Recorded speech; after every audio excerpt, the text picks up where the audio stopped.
지금 주일마다 하나님 우리 믿음의 성도들이 회복되기를 원하는 마음으로 말씀을 나누고 있습니다. 이번이 세 번째 메시지인데요. 첫 번째 메시지가 여러분들 기억납니까? 네가 어디 있느냐? 선악을 알게 하는 나무 열매를 따먹고 숨어 있고 수치스러움의 모습을 갖고 있는 아담에게 네가 어디에 있느냐라고 말할 때에 아담은 변명을 하게 되지요. 하나님은 변명보다 지금 저 여기 있습니다, 용서하여 주옵소서라고 할 때에 우리는 더 큰 은혜를 나눌 수가 있다라고 말씀을 드렸습니다. 두 번째 메시지는요, 야곱의 이야기를 좀 했습니다. 네 이름이 무엇이냐라고 말할 때에 야곱입니다 라고 표현하죠. 하나님이 말합니다. 이제 너를 야곱이라 하지 말고 이스라엘이라 하라라고 표현을 합니다. 야곱이라는 이름 자체가 뭘 말합니까? 단순한 이름을 말하는 것 아니지요. 야곱의 인생을 말하는 겁니다. 야곱의 인생의 모습을 말하는 겁니다. 이게 어디에서 이루어졌습니까? 약복강에서 이루어졌습니다. 우리 약복강 이야기하면 야곱이 천사와 씨름하며 기도하며 이루었다라고 표현하지만 성경을 가만히 묵상하면 그런 의미보다는요, 하나님이 야곱의 이름을 바꾸시고 그의 한도뼈를 치며 하나님께서 어때요? 야곱의 삶의 방식을 온전히 전부 다 내려놓게 하시고 그에게 새로운 이름을 부여하시며 새로운 삶의 방식을 살아갈 수 있도록 하나님이 해주셨다는 겁니다. 그래서 우리 진정한 회복은 뭐냐? 내 자신의 자아, 내 생각, 이걸 내려놓는 겁니다. 야곱은 사기꾼의 인생이었던 거지요.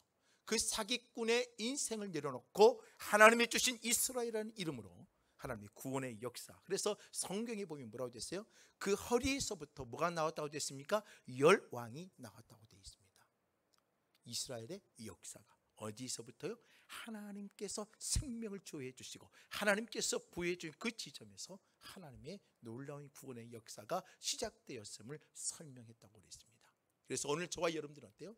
여러분들의 삶의 방식들이 잘못되어 있다면 주님 앞에 내려놓고 하나님의 귀한 은혜와 예수 십자가의 은혜로 새로운 생명의 사람으로 살아가는 자들이 되셔야 됩니다 라고 말씀을 드렸습니다. 오늘은 세 번째로요, 모세 이야기를 하려고 합니다. 모세 이야기를. 여러분들 모세 하면 어떻습니까? 모세의 출생을 보면 참 힘들게 출생을 했죠. 자, 이스라엘 백성들이 애굽에서 살고 그리고 애굽에서 살아가면서 하나님께서 특별한 은혜를 부어주시고 이스라엘 민족을 붙잡아 주셨어요. 그리고 그 고센 땅에 70명이 이주해서 살아가는 데에 그 70명이 어떻게 돼요? 200만 명이 넘고 심지어 250만 명이라고 추정하기도 해요. 그 거대한 민족을 만들어 버렸습니다. 누가요? 여호와 하나님이. 430년을 지내며 애굽의 바로 왕은요, 무서움과 위협을 느끼기 시작합니다. 누가요? 이스라엘 백성들이. 그러니까 그들을 억압하고 통제하게 하죠. 피라미드를 짓게 하고 강력한 노동을 하고 그리고 재료를 풍성하게 주지 아니하고 그들이 다른 데 신경 쓰지 아니하고 애굽의 통제 속에 살아갈 수 있도록 하기 위해서 더 많은 고통을 주기도 해요. 그러나 중에 이 많은 노동을 주고 많은 통제를 하는데도요, 이스라엘 백성들은 끊임없이 성장하고 수적인 양적 성장이 끊임없이 이루어지는 겁니다. 안 되겠다. 그래서 그게 어때요? 이스라엘 여인들이 사내 아이를 낳으면 사내 아이를 죽이라고 말을 합니다. 그때 누가 태어난 겁니까? 바로 요게벳의 품에서 바로 모세가 태어나는 겁니다. 몇 달 동안은 키웠지만 더 이상 키울 수가 없습니다. 그래서 나일강에 갈대 상자에 보냅니다. 이 갈대 상자의 의미는요, 성경학자들이 방주의 의미라고 표현합니다. 구원의 방주. 이 방주에 이 갈대 상자에 실려서 합니다. 그냥 무조건 던졌느냐? 아니에요. 계획적과 의도가 있는 거죠. 그 지점에는요, 모세 애굽의 공주들이 나와서 뭐가 하는 겁니까? 목욕을 하고 신정과 제사를 진행해서 깨끗하게 이야기해서 그들이 모여서 깨끗함을 취하고 정결함을 취하는 장소가 있는 거죠. 때가 되어지고 정확한 시간이 되어지면 그들이 와서 그렇게 깨끗이 씻고 그들이 자신의 신에게 정결한 마음을 나가서 깨끗하게 할 수 있는 그런 공간이 있었던 거죠. 그 시간과 그 상황 속에 그 갈대 상자를 밀어넣습니다. 결국은 뭐 아니면 도지요. 죽든지 살든지. 그러나 이 여인은 믿음으로 보냅니다. 하나님께 맡기는 거죠. 노아의 방주는요, 하나님이 믿음으로 명령을 받고 짓습니다. 그리고 그 여정과 모든 환경을 누가 지키십니까? 하나님이 지키십니다. 그 갈대 상자는 떠나는 순간에 누가 지키는 겁니까? 하나님이 지키시는 겁니다. 그 아이의 생명은 하나님의 손 안에 있죠. 흘러갑니다. 결국은 바로의 공주의 손에 올라갑니다. 히브리 아이네? 그러면 죽여야지. 애굽의 명령과 애굽의 법이었기 때문에. 그러나 그 법을 어길 수 있는 고난이 누구예요? 이 공주에게 있었던 겁니다. 이 공주는 그 아이를 양자로 삼습니다. 그리고 참 하나님께서는요, 치밀하지요. 그걸 보고 있었던 모세의 누이가 어떻게 하죠? 모세의 누이가 보고 달려가서 그 젖을 먹일 수 있는 유모를 소개해 줍니다. 그 유모가 누구예요? 바로 요게벳입니다. 보호를 받고 안전한 지대에서 이 아이를 양육하게 되지요. 어떻게 보면 영적으로 애굽의 환경 속에서 자라나는 모세. 그러나 그 안에서는 그 아이를 품고 젖을 먹이며 너는 하나님의 사람이야, 히브리 사람이야 하며 양육되어져 가고 있는 모세. 과연 어떤 교육이 더 강할까요? 결국은 그 아이가 자라서 어느 하루의 한 날 나갔더니 자신의 민족이 애굽의 병사에 당해요. 그러니까 어때요? 그 홧김에 분노가 일어나죠. 내 민족이 당하니까. 그러니까 결국은 어때요? 애굽의 병사를 죽입니다. 제압하죠. 이게 민족 의식이 보이지 않냐는 어머니의 교육이 살아 있었던 거죠. 그 사건으로 인해서 모세는 쫓겨나게 되어집니다. 그리고 광야에 40년을 살게 되죠. 도망자, 살인자, 잡히면 사형수로 죽임을 당할 수가 있습니다. 도망치게 되죠. 그걸 벗어나게 되어집니다. 그 광야에서 40년을 살아갑니다. 최고의 삶을 살았고 애굽의 바로의 왕의 이치에 올라갈 수도 있는 여건일 수도 있고 그 정치적인 세력을 가지고 무언가 이룰 수 있는 야망을 이룰 수 있는 자리에서 쫓겨나서 어디로 갑니까? 광야에 지푸라기 같은 처량한 신세가 되어져 버립니다. 그래서 40년을 살아가죠. 40년을 살아가며 자신의 힘, 자신이 가지고 있었던 환경들을 다 내려놓기 시작합니다. 40년이 된 이후에 주님이 출애굽기 3장에 가서 보면 모세를 부르시는 소명장이 기록되어 있습니다. 그게 호렙산 떨기나무의 사건이지요. 호렙산 떨기나무에서 주님께서 불러내십니다. 그게 바로 출애굽기 3장에 기록되어 있습니다.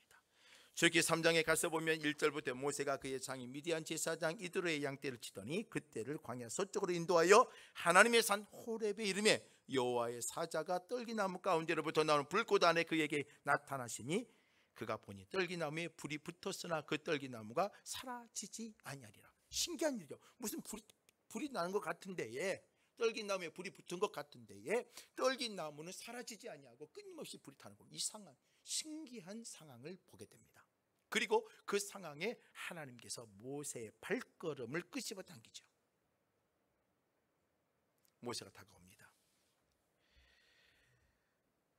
쭉 내려서 보면 3장 말씀에 가서 중간쯤 가서 보면 이 큰 광경을 보리라. 떨기나무가 어찌하여 타지 아니하고 하니 그때 여호와께서 그가 보려고 돌이켜 오는 것을 보시게 됩니다. 이제 오게 되는 것을 보게 되는 거죠.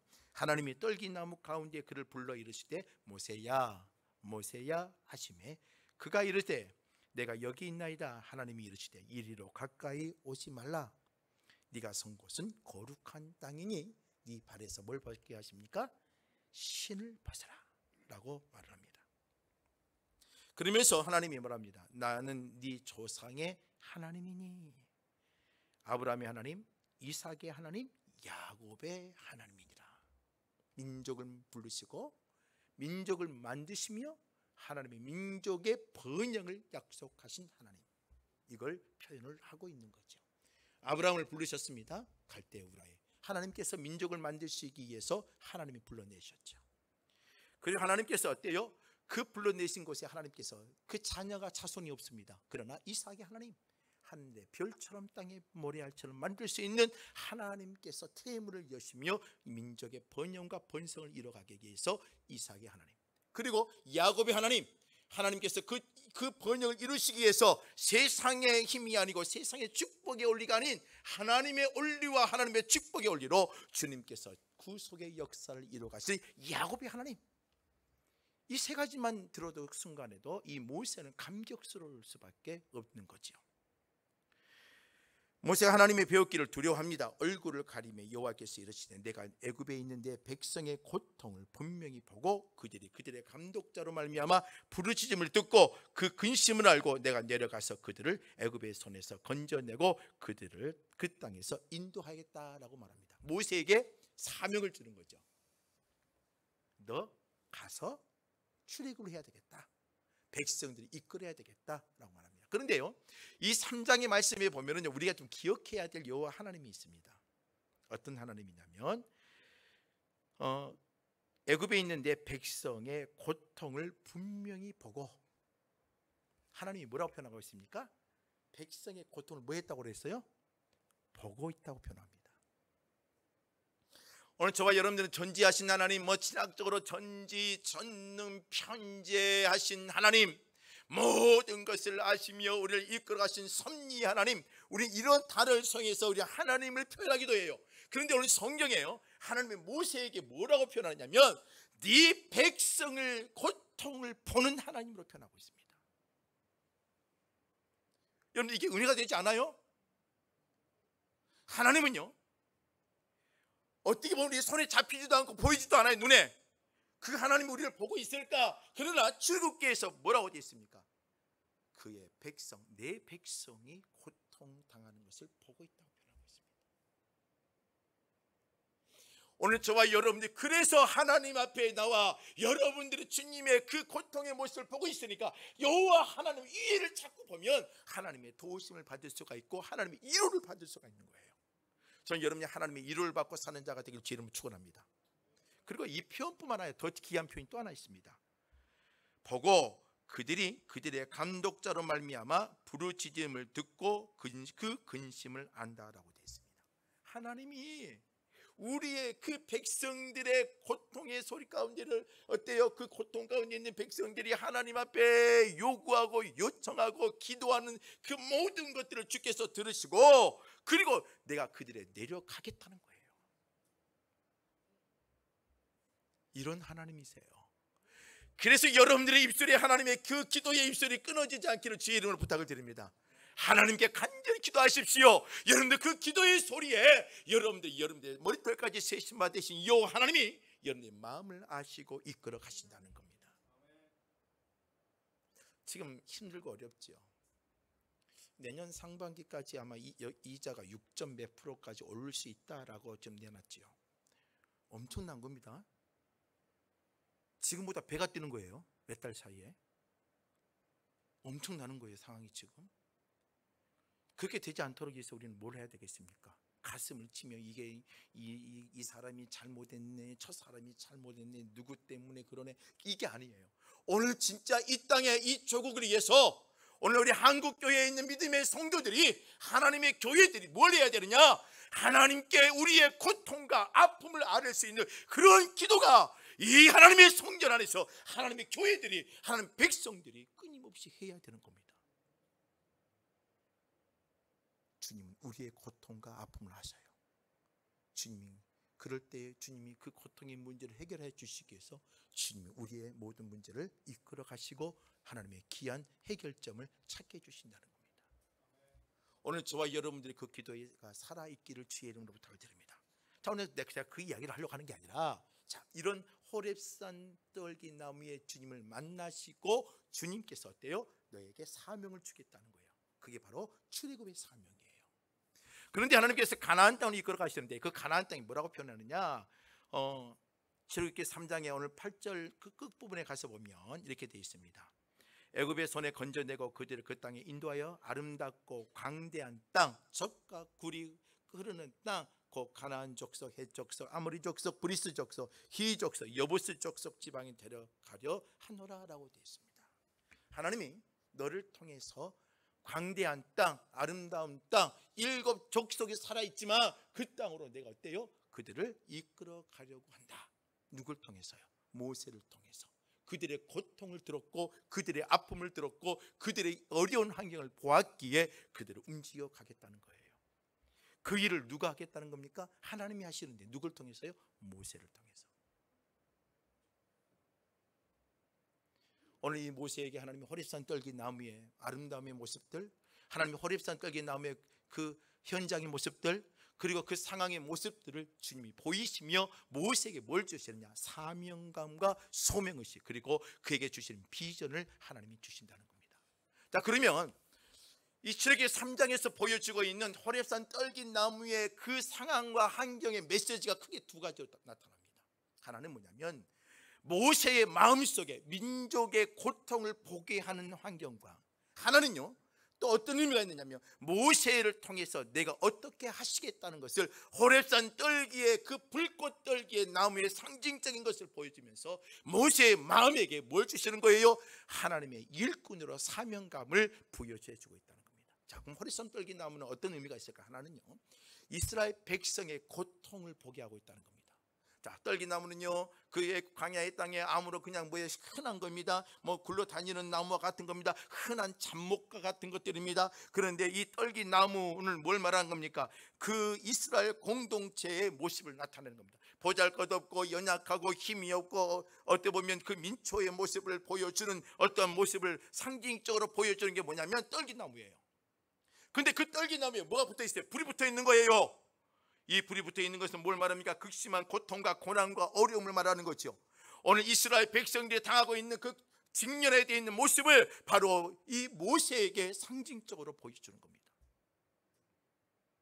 오늘 하나님의 사람들은요 뭐가 필요하냐면 이 마음속에 그냥 하나님의 일을 하는 게 아니에요. 하나님의 일할 수 있는 그 예수의 마음, 그리고 하나님의 그 사명자의 마음을 가지고 있어야지만 주의 일하는 거예요. 여러분들 그냥 목사의 직분을 줬기 때문에 할렐루야 하는 것 아닙니다. 여러분들 장로의 직분을 줬기 때문에 주의 일을 감당하는 것 아닙니다. 그 마음에 하나님의 일할 수 있는 영적인 하나님의 은혜의 자세를 허락해 주세요. 모세가 하나님의 일을 감당하려면, 백성들을 만나고 그 백성들이 이끌어가려면 뭐가 필요하겠어요? 그들의 그 국률함, 그들의 애틋하고 애통해하는 모습을 보고 그 모습을 가슴에 품는 게 필요하겠죠. 이게 지도자가 해야 될 모습이겠죠. 그걸 심어주고 있다는 거예요. 그러나 호렙산 떨긴 나무를 가만히 보고 있으면요 불을 것은 튀지만 이 나무는 타지 아니하고 그대로 존재합니다. 뭘 말할까요? 그들은요 어둠의 땅에서 살아가고 고통의 가운데 있지만 지금 이 고통이 그들을 어때요? 무너뜨리지 아니하고 이 떨긴 나무를 지키듯이 하나님이 이스라엘 백성을 그 고난에서 지켜주실 것이라는 거예요. 이걸 누가 해야 되냐? 모세가 네가 감당하며 그들에게 이 메시지를 선포해야 됨을 오늘 설명해 주는 겁니다.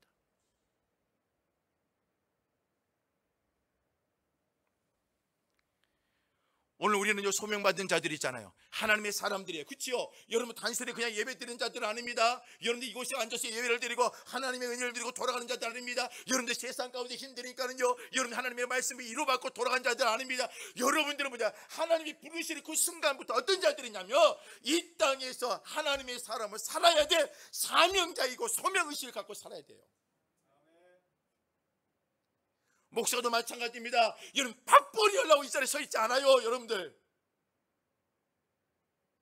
오늘 저와 여러분들이 해야 될 일은 뭔지 아십니까? 하나님의 사명감을 가지고 여러분들이 어때요? 한 사람을 보더라도 그 사람을 깨우치기 위하여 우리의 예수의 마음, 하나님의 마음을 가지고 살아야 되는 거예요. 주님은 그들의 고통을 알았어요. 이 마음을 누구에게 심어줘야 되겠어요? 모세에게 심어야 모세가 하나님과의 그 마음을 이해하고 그 주님의 그 구원의 그 출애굽의 역사를 감당하며 해갈 수가 있기 때문이에요. 여러분 자녀들을 키울 때 어때요? 자녀들이 울음소리, 웃음소리, 자녀들이 와서 짜증내고, 여러분들 자녀들이 무엇을 하고 문을 쾅 닫고 들어가더라도 어때요? 저게 뭐가 필요하는구나 알아요. 왜요? 내 자녀이기 때문에요.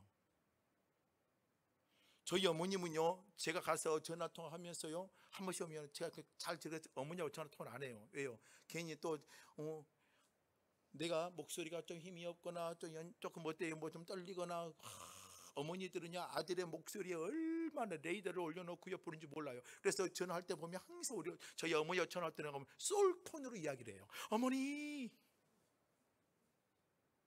괜찮아요, 잘 살고 있어요.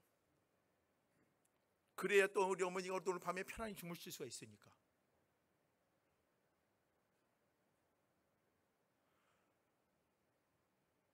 아무리 힘이 들어도, 본인이 힘이 들어도 내 아들이 고통스러우면 잠을 못 잔단 말이에요. 왜요? 사랑하기 때문에요. 내가 지켜야 될 아들이기 때문이에요.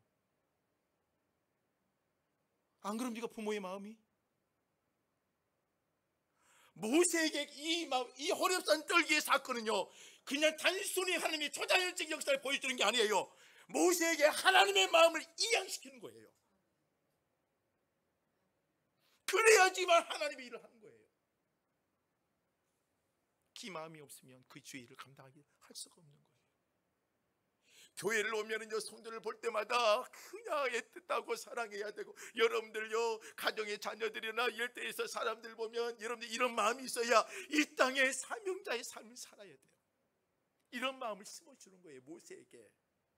두 번째로요, 이 호렙산 떨기 나오면 어떤 하나님의 상징적인 의미가 있냐면, 자, 여러분들 불이 나려면 뭐가 필요해요? 탈 재료가 필요하겠죠. 그 다음에 뭐가 필요합니까? 산소가 필요합니다. 그 다음에 뭐가 또 필요하겠어요? 불꽃이 필요하죠. 이 세 가지 있어야지 불이 확 탑니다. 타고 그러면 불이 타면 어떻게 됩니까? 사라져버리죠. 한순간에 다 타버리면 사라져버려요. 잿더미가 되어버립니다. 그런데 오늘 이 불꽃 떨긴 나무는 어때요? 잿더미가 되지 않아요. 신기해요. 그러니까 모세의 발걸음 움직이게 되는 것 아니에요. 단순한 불처럼 보이는 게 아니에요.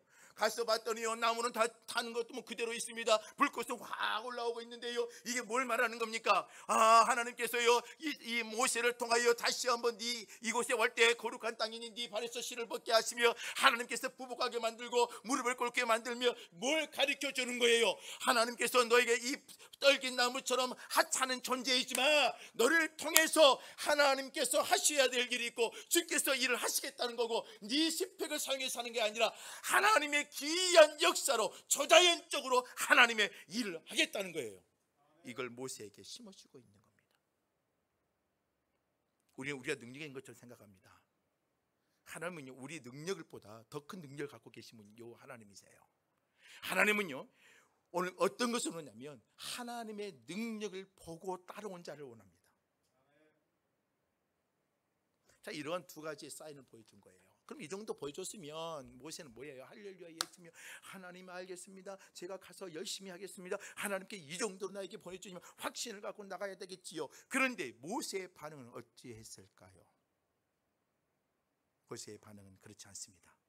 출애굽기 3장 10절과 11절 말씀 봐보세요. 출애굽기 3장 10절과 11절 한번 합독해 보겠습니다. 함께 하겠습니다. 10절과 11절 함께 합니다.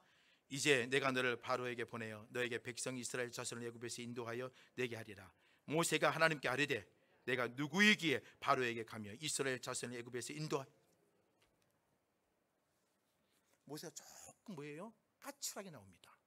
까칠하게. 자, 이 말은 뭔 뜻이냐면, 딱 풀어서 쉽게 풀어서 이렇게 하면 이렇게 입니다. 하나님, 나를 통해서 일을 하시려면 내 나이 40에 애굽에 있을 때 왕자의 역할을 감당하고 문무를 다 겸비하고 보란 뜻 딱 설 때에 나를 사용하시지. 지금은 무슨 일을 할 수 있는 것도 아니고 작년의 나이에 이제는 나이가 40세가 넘었고 나는 아무것도 없고 지푸라기 같은 존재인데 이제 와서 나를 쓰신다고요? 나는 아무것도 할 수 있는 능력이 안 됩니다. 좀 까칠하게 나오는 거예요.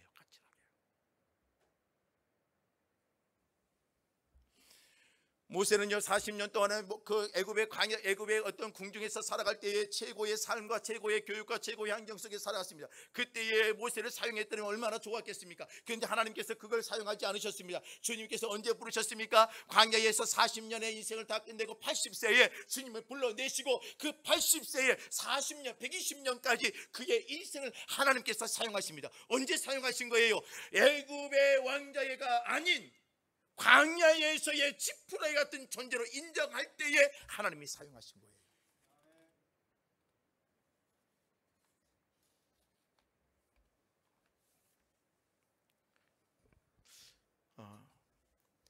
여러분 성경에 보면 온유하다라는 표현이 있습니다. 온유하다. 이 온유하다는 것은 마음이 그냥 넓다는 표현이 아니에요. 자, 여러분 저도 제 생각이 있고 여러분도 여러분 생각이 있지요. 있습니다. 여러분들 이곳에 앉아 있는 사람들 생각이 다 다릅니다. 다 똑같진 않아요.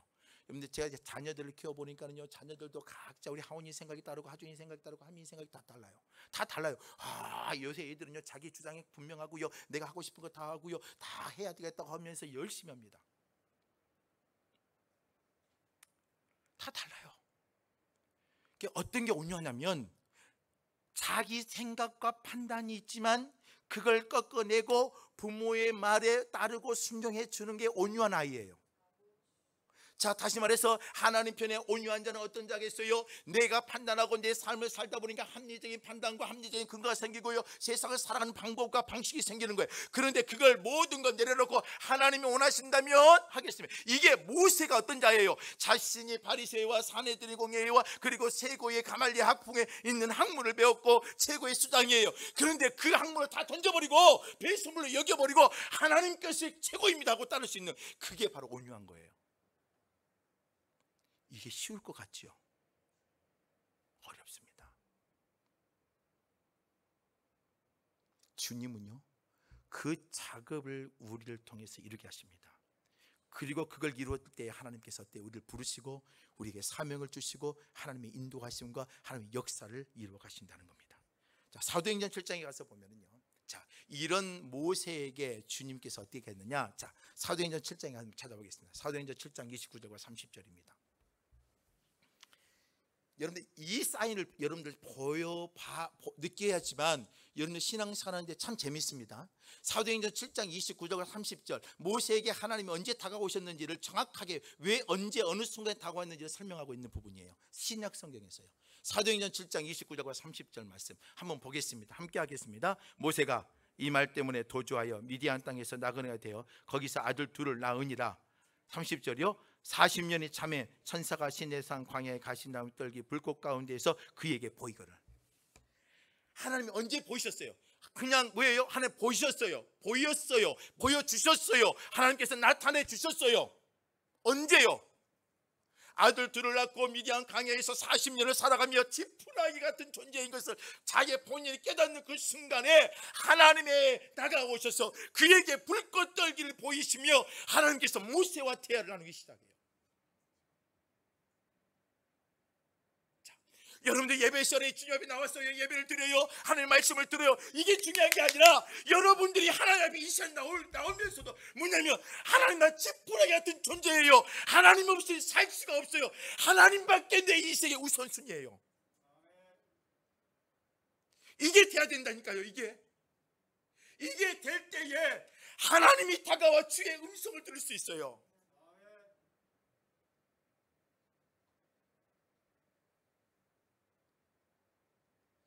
그 작업이 여러분 안에 이루어지길 주의 이름으로 부탁드립니다. 여러분, 나는 회복돼야 돼요. 교회도 회복돼야 돼요. 여러분들 이번 우리 총회교단이요 있잖아요.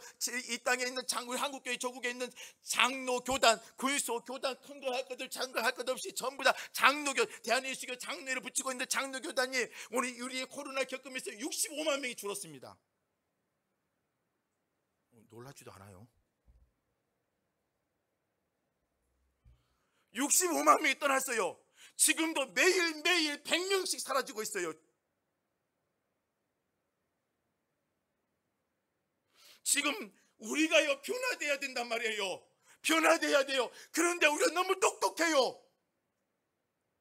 너무 똑똑하단 말이에요. 우리가 지금요.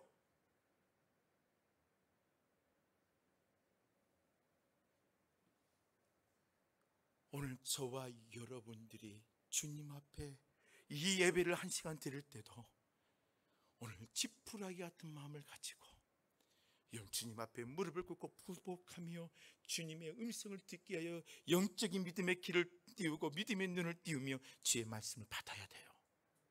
그럴 때 여러분들의 심령이 변화가 되어지고 변화가 되어지고 변화가 되어지는 겁니다. 40년이 참에, 사도행전에 말하기에 40년이 참에 모세가 그 훈련의 과정이 가득 다 됐을 때에 주님께서 찾아오신 거예요.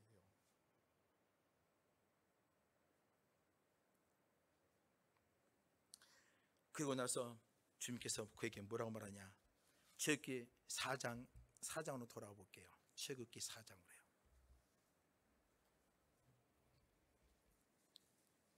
주님이 그런 모세를 향해서 묻습니다. 모세가 대답하여 이르되 그러나 그들이 나를 믿지 아니하며 내 말을 듣지 아니하고 이르기를 여호와께서 내게 나타나지 아니하셨다 하리이다. 여호와께서 그에게 이르시되 네 손에 있는 것이 무엇이냐? 그가 이르되 뭐라고 말합니까? 지팡이입니다. 지팡이입니다. 모세가 하나님께 말하는 겁니다. 하나님, 내가 간들 그들이 나를 믿겠습니까? 내가 어떤 존재인데요, 내가 사형수이기도 하고 그래서 도망자였고 애굽에서 나를 보면, 그리고 이스라엘 백성이 나를 대할 때 이렇게 대했는데 내가 가서 하나님이 나에게 나타나셨고 하나님 나에게 보내주셨는데 믿겠어요. 그러니까 하나님께서 대뜸 뭐라고 말하느냐? 네 손에 있는 게 무엇냐? 그랬더니 하나님 지팡이예요, 지팡이라고 말하는 거예요. 이 지팡이는요, 모세가 광야에 40년을 살으며 목자의 역할을 감당하며 어떻게 보면 그 지팡이는요 자신의 인생과도 같아요. 자신의 인생, 몸이 건조한 인생이기도 하고 자기의 힘이 없는 인생이기도 해요. 이 지팡이밖에 자기는 갖고 있는 게 없어요. 명예가 있는 것도 아니고 왕자의 어떤 권력과 힘을 갖고 있는 것도 아니고 애굽의 뒤에 배경을 갖고 있는 것도 아니고, 그는요 완전히 미디어한 광야에서 존재없는 무가치한 존재가 되어 있어요. 그게 하나님 앞에 내놓을 수 있는 것이 뭐밖에 없어요? 지팡이밖에 없어요.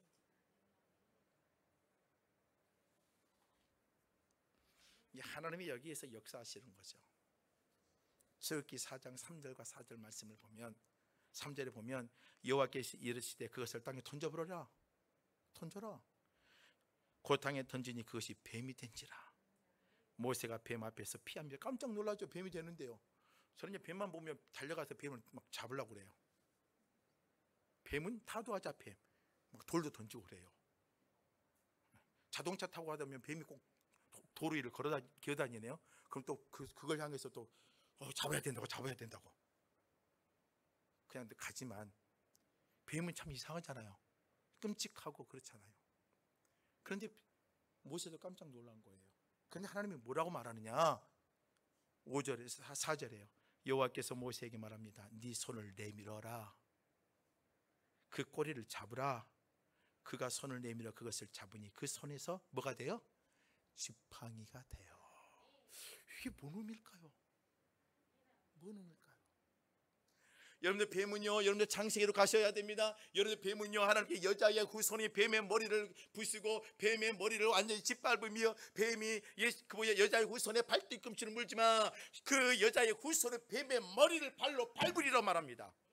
그 이미 뱀은요 누가 해결하는 거예요? 하나님이요 그 뱀의 머리를 어때요? 발로 밟으겠다고 말을 하는 겁니다. 이게 예수의 십자가의 복음 아니에요?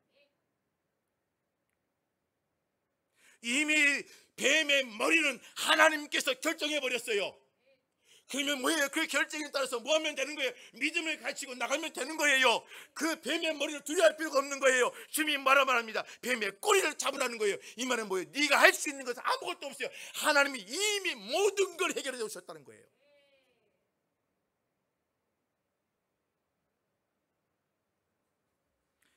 이 싸움의 승패는요 하나님이 이미 결정해 놓은 겁니다. 여러분들 예수님의 십자가로 말미암아 죄악의 모든 것을 해결해놨어요. 그래서 우리는 어때? 예수의 이름으로 나가며 우리의 새 생명의 은혜가 되어지고, 예수의 이름으로 살아가며 새로운 피조물이 되어지고, 예수의 이름으로 살아가며 옛 것은 지나가 버리고. 믿으신가요? 그 복음을 소유하고 있는 게 오늘 저와 여러분들이에요. 모세에게 뭘 주는 거예요? 그걸 주는 거예요. 지금 그걸. 하나님의 능력자가 아니라 주님께서 이 상황의 모든 것은 해결해 놨어요. 너는 믿고 나가서 붙잡고 나가라는 거예요.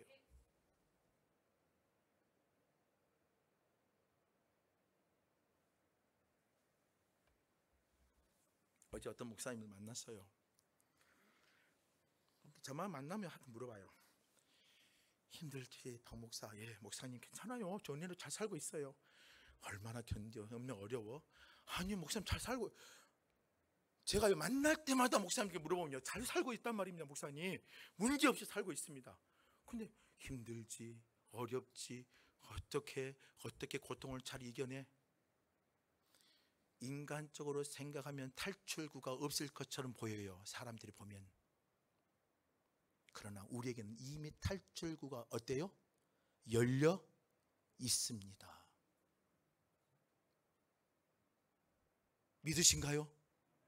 오늘 저와 여러분들 이 땅에 하나님의 사람들이 왜 중요한지 아세요? 오늘 저와 여러분들 이 암흑 같은 이 세상을 가운데에 탈출구가 없고 앞에 터널 긴 어둠의 터널을 달려가도 오늘 우리 그리스도인들이 뭘 해야 되냐? 그 어둠 속에 빛의 존재가 되어져서 살아갈 수 있는 희망과 소망을 보여주는 저와 여러분이 되실 주 여러분 축원합니다. 왜 이 땅에 교회가 중요한지 아세요? 왜 이 땅에 여러분들이 중요한지 아세요? 오늘 여러분들이 왜 회복해야 되는지 아세요? 왜 교회가 다시 일어서야 되는지 아세요?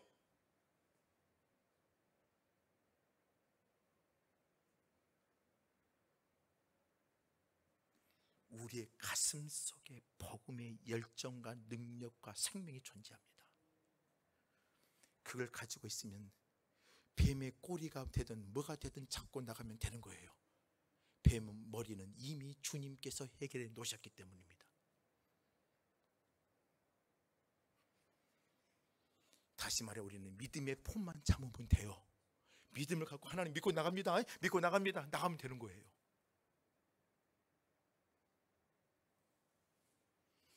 또 저렇게 4장 6절부터 7절 말씀해 보면은요, 하나님께서 모세에게 또 보여준 하나의 어떤 놀라운 기적 같은 사건이 있습니다. 6절 말씀을 보세요. 저렇게 4장 6절에 뭐라고 되어 있습니까? 여호와께서 또 그에게 이르시되 네 손을 품에 넣어라. 품에 넣었더니 또 그거 빼라 그랬어요. 그랬더니 그 손에 뭐가 생기면 나병이 생깁니다. 나병이 생기고 다시 그 손을 다시 품에 넣으라고 했습니다. 다시 뺐더니 그 나병이 나았습니다. 아, 이게 뭐예요? 이게 모세가 해야 될 사명이고 네가 가서 출애굽을 해야 될 사명인 것을 다시 한번 각인시켜 주는 겁니다. 자, 여러분들 성경의 구약 성경이에요. 이 나병은 어떻게 되어 있습니까? 나병은 심판이에요. 징계예요. 그렇지요? 여러분들 모세를 대항했던 아론과 여러분들 어때요? 모세의 누이는 어땠습니까? 하나님께 그 모세의 누이를 어때요? 모세를 대항했더니 하나님께서 그 모세의 누이에게 뭘 하나님께 병을 주십니까? 나병을 줘요. 그래서 그 공동체가 벗어나게 만들어요. 혼자 애롭게 살아요. 그리고 그때의 이스라엘 백성들 성막에 뭐가 사라져요? 영광의 구름 세키나 하나님의 임재하는 상징이 사라져버려요.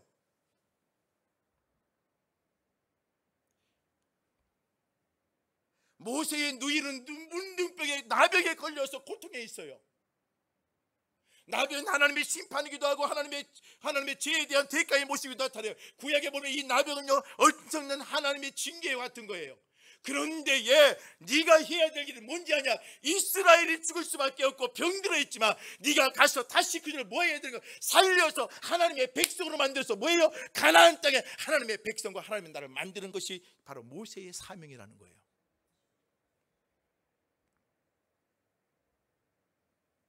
바로 모세가 할 일이 이거예요. 야, 나병 나았네. 하나님이 이렇게 능력자, 이게 아니에요. 하나님의 사람들이 해야 될 일은요 단순히 기적을 보여주는 자들이 아니에요. 하나님의 전능하신 하나님이 그런 능력자 하나님이, 우리는 이런 능력자일 때에도 우리는 로또도 되고 뭣도 되고 잘 살아, 우리는 아파트도 늘어나고 돈도 많이 벌고, 이게 아니에요. 오늘 여러분들이 돈 벌고 세상에서 잘 사는 게 축복이 아니란 말이에요.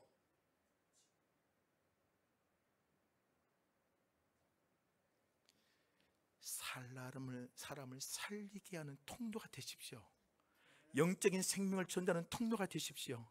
이게 모세가 할 일이에요. 모세가 할 일. 여러분들 자녀에게 영적인 생명을 주는 통로가 부모의 통로가 되십시오. 여러분 일터에 들어가서 여러분들 모세와 같은 사명을 가지고 그들을 진정으로 출애굽을 시켜내줘야 돼요.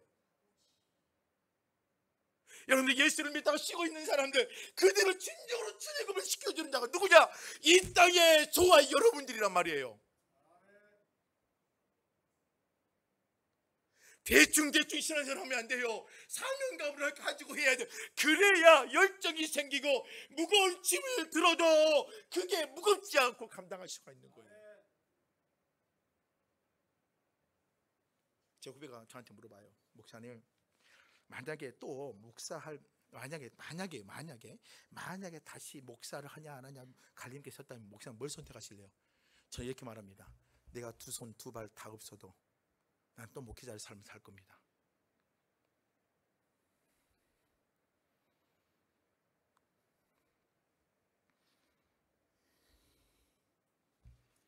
전 여러분들이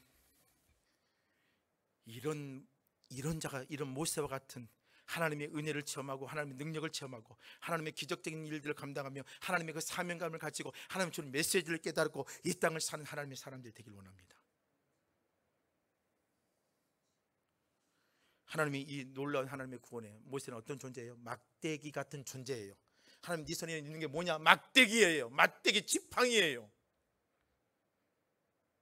우리는요, 하나님 나 조금 더 돌면 더 열심히 할게요. 하나님 나 조금 더 벌고 조금 시간을 주세요. 그럼 더 열심히 할게요. 여러분, 이것은요 안 한다는 소리예요. 안 한다는 소리입니다.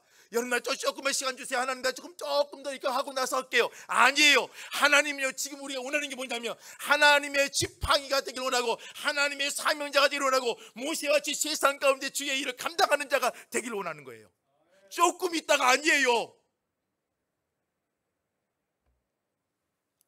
출애굽기 4장 20절 말씀 봐보세요. 출애굽기 4장 20절이요. 뭔가 명칭이 하나 바뀐 게 하나 있습니다. 4장 20절 한번 함께 하겠습니다. 모세가 그의 아내와 아들들을 나귀에 태우고 애굽에 돌아가는데 모세가 네 손에 있는 게 뭐냐? 지팡이에요. 그런데 지금은 4장 20절 이제 이스라엘 백성들 향해서 가족들을 데리고 애굽으로 가는 데에 자기의 죽음의 골짜기로 들어가는 데에 그들은 어둠의 골짜기로 들어가는 데에 뭐라고 성경이냐? 모세가 그의 아내와 아들들을 나귀에 태고 애굽으로 돌아가는 데에 모세가 그 손에 뭘 잡았더라? 지팡이가 아니라 뭐로 됐어요? 하나님의 지팡이를 잡았더라. 이게 없으면 못 삽니다. 우리 목사도 하나님의 손, 여러분들 이 손에 하나님의 지팡이를 들려야 되고 우리 믿음의 성들도 여러분들 손에 하나님의 지팡이를 들고 이 땅에 살아야 되고 직장에 들어갈 때도 하나님의 지팡이를 들고 직장에 들어가 출근하세요. 여러분들 가정에 들어올 때도 하나님의 지팡이를 가지고 들어오세요. 가정은 쉼의 공간이란 말하는데 아니에요. 사역의 또 다른 현장이란 말이에요. 남편들이 좀 설거지도 하고 빨래도 하고 와서 또 제2의 사역을 하는 거예요. 집에 들어오면 나 돈 벌어, 밖에서 돈 벌었으니까 하면서 물? 밥? 이게 아니란 말이에요. 이게 아니에요.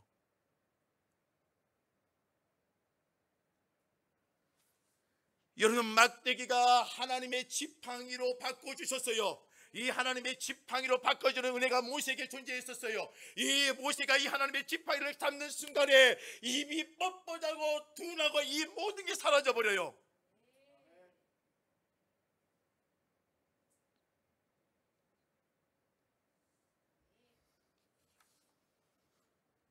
이 지팡이를 갖고 살았더니 홍해가 갈라져 버립니다. 아말렉과의 전투에서 승리해버립니다. 반석을 쳤더니 물이 나옵니다. 뭐예요? 떨기나무 같은 이 존재가 하나님의 초자연적인 역사를 만든 것은 모세가 능력이 있는 것 아니에요. 그에게 하나님의 은혜가 임하기 때문이에요.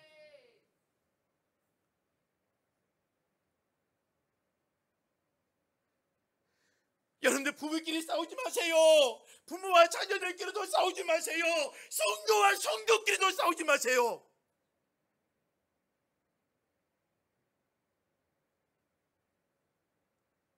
여러분들의 손에 하나님의 지팡이를 붙잡고 사세요.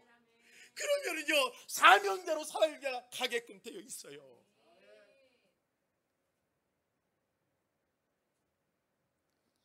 젊은이들은 스펙을 쌓기 위해서 노력합니다. 스펙을 쌓아 올려야 되겠죠. 내가 돈, 금, 은, 나를 변화시켜야 되겠죠. 그렇게 변해서 나 이런 사람이다 말을 해요. 근데 성경은 그렇게 원하지 않아요. 고린도후서 4장 7절 말씀에 보면 이렇게 돼 있어요. 우리가 이 보배를 질그릇에 가졌으니, 자, 이 보배를 어디에 가졌다고 돼 있어요? 질그릇이에요. 이 질그릇은 누굴 말하네요? 우리를 말해요. 죄인된 우리를 말해요. 그런데 이 질그릇에 뭘 담았다고 돼 있어요? 보배를 가졌다고 돼 있어요. 이 질그릇이 금그릇으로, 은그릇으로, 동그릇으로 바꿔진 게 아니에요. 이 보배를 갖고 있는데 질그릇이 뭐가 되면 돼요? 깨지면 되는 거예요. 깨지면 되는 거예요.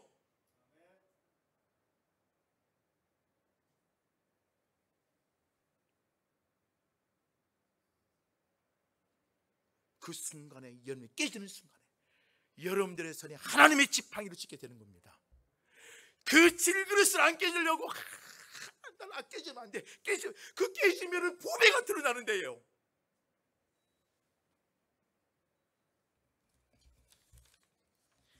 최고의 스펙이 뭐라고요? 우리에게요? 하나님의 지팡이입니다. 하나님의 지팡이에요. 최고의 스펙이 그겁니다. 여러분, 목사도 마찬가지고, 장로도 마찬가지고, 권사도 마찬가지고, 일본의 재직들도 마찬가지입니다. 여러분들의 손에 하나님의 지팡이가 붙잡혀 있는 순간에 여러분들은 달라지는 거예요. 달라지는 거예요.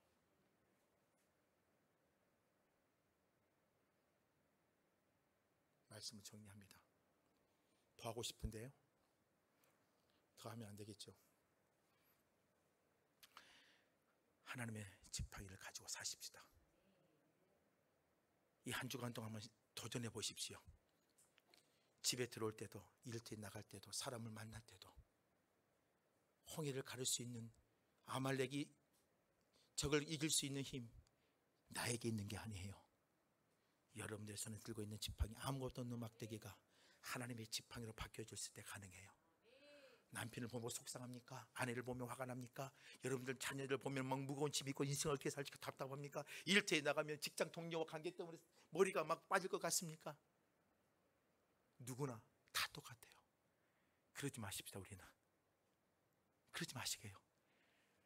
가정에서도 일터에서도 하나님의 지팡이를 가지고 막혀있는 것을 뚫을 줄 알고, 넘지 못할 산이 있고 넘어갈 수 있는 힘과 은혜를 가지고 살아갈 수 있고, 막 반석을 치며 물이 나오고 기쁨을 줄 수 있는 그런 자가 되시기를 주의 이름으로 부탁드립니다.